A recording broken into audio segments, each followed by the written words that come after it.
Ladies and gentlemen of the media, we want to take this opportunity to thank you all for attending this media briefing today on the water situation in Bulawayo.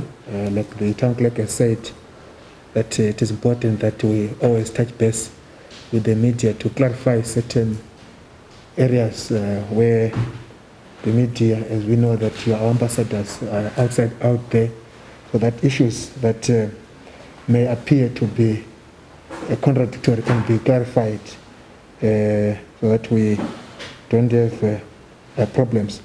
Ladies and gentlemen, the current city's water situation is almost a recurrence of the 1992 situation, wherein the city experienced a crippling drought that affected the city's raw water storage and supply. It should be noted that the Water Act, as amended in 1976, provided for central government to be responsible for the water sources for local authorities. Before the amendment, the city had built 5 dams taking into consideration future growth and demand. The dams built by the city of Bulawayo before the amendment of the Water Act are Lower Ncema in 1943 and Upper Ncema in 1974, Mguni 1965, Mguni 1956, and in Caesar Mayfair Dam in 1975. With the advent of the 1992 drought, the central government, through the Zimbabwe National Water Authority, ZINWA, drilled 77 bores at Nyamandlovu to tap into the Nyamandlovu aquifer. The project was designed with a potential yield of between 20 to 26 megaliters of water per day.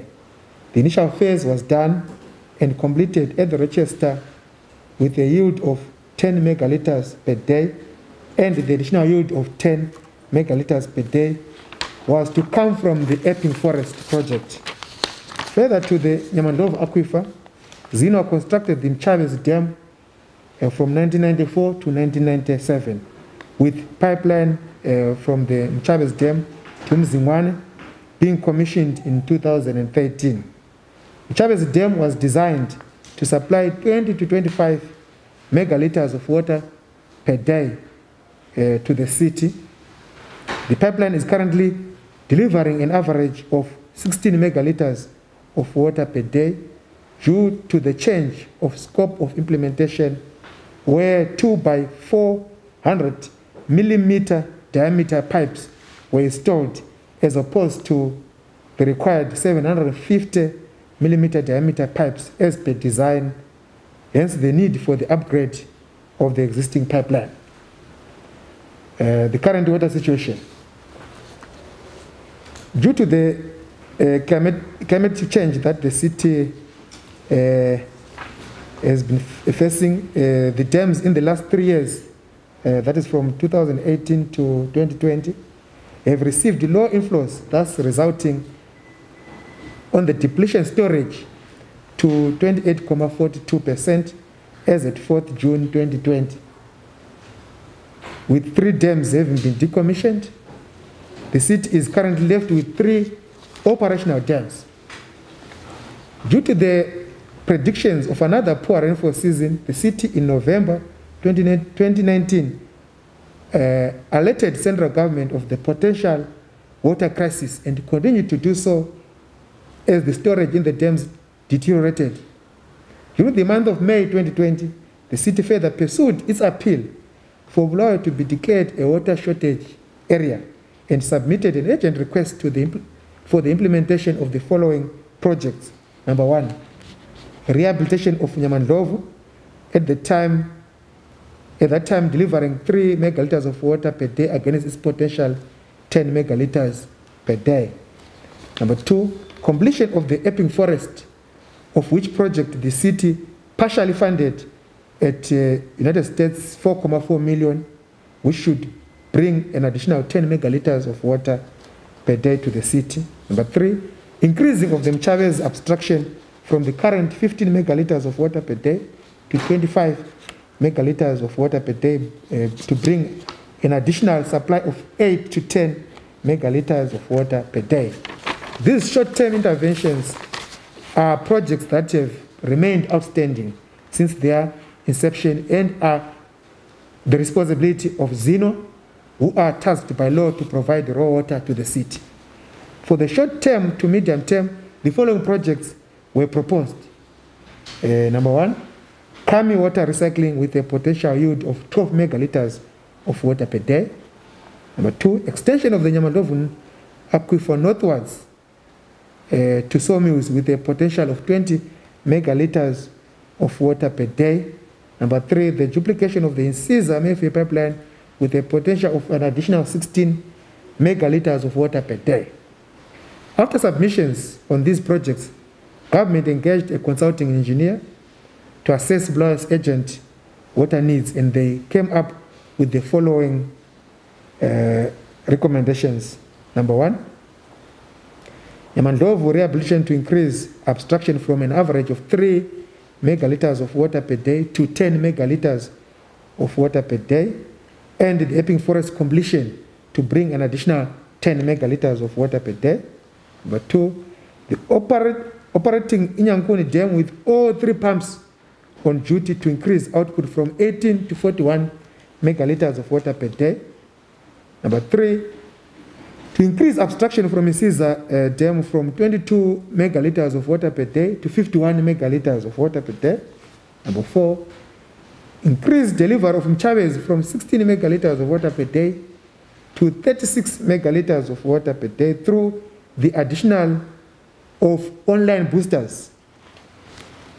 These proposals, ladies and gentlemen, were made public before council and the Zino engineers could review the impact and the proposed figures thereof. Consultations were then subsequently carried out, and the following projects were then agreed on. 1, rehabilitation of the Nyamandovu bores to deliver 10 megaliters of water per day. 2, completion of the Epping Forest project to deliver an additional 10 megaliters per day. 3, Inyangkuni boost upgrade to 3 duty pumps and 1 standby pump. The scheme will have a potential of 41 megaliters of water per day. However, abstraction will be maintained to avoid accelerated depletion of the dam. 4, Insiza Dam only maintenance work will be done as it was observed after site measurements that the abstraction was already at optimum 48 megaliters of water per day. The savings will be used on the Inyankuni booster pump upgrade. 5, Chavez abstraction improvement through online booster with potential of 36 megaliters of water per day, and an abstraction will be managed to cover the downstream consumers. The urban water management strategy for Zimbabwe uses a drought mitigation condition called 21 months rule to minimize the effects of future droughts to urban centers. In summary, the rule details that if shortage at end of a rain season is not sufficient to sustain a city to the next rain season, which is December 2021, water shedding should commence immediately. This is the water demand management strategy that was adopted by the city since February 2019. The rule also gives adequate time to invest in mitigation projects to lessen the impact during water crisis, and in the event that the city does not get adequate inflows in the 2020 to 2021 rain season. The recommendations by the consultant, while appropriate to alleviate the current crisis, only add 29 megaliters of water per day in terms of additional raw water, and projections are that by December 2021, the city will only have 61 megaliters available from Inyankuni and the Nyamandovu aquifer. On the other hand, the proposals by the city will provide an additional 59 megaliters of water per day, and the available raw water of 97 megaliters per day by the same period from Nyamandovu, Inyankuni, and Mchabez. From the above, while the immediate interventions from central government are welcome, the city recommends that the medium-term projects be urgently pursued to improve the city's raw water security in case of another poor rainfall season, as it is unlikely that the ultimate solution to Bulawayo's water challenges the Kwaishangan Dam will be commissioned in the near future. Council appreciates the improvement on the Nyamandlovu-Rochester rehabilitation that has increased delivery from a daily average of 3 megaliters of water per day to an average of 9 megaliters of water per day, and anticipate that work on the other agreed projects will commence as a matter of urgency. In conclusion, ladies and gentlemen, we continue to encourage our residents to take note of the times water is available so that they collect adequate water for their domestic use. Every effort is made to supply the residents with clean, safe water at all times, despite the initial quality of water after treatment. It, from time to time, gets contaminated during distribution, transportation, and storage due to unhygienic storage and handling practices. Complaints have been received with regards to the water quality as well as diarrhea cases where water was suspected to be the cause. Investigations of all such complaints have been carried out, and the following are recommended as precautionary measures. Number 1, all storage containers should be kept clean and closed to avoid contamination, particularly for potable use. Number 2, residents are encouraged to store adequate water for use during shedding time so as to avoid collecting water from unprotected sources which may be contaminated.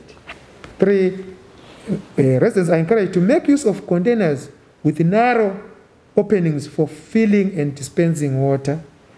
4, make use of containers with dispensing devices such as taps or sprouts which protect the collected water from the introduction of contaminants.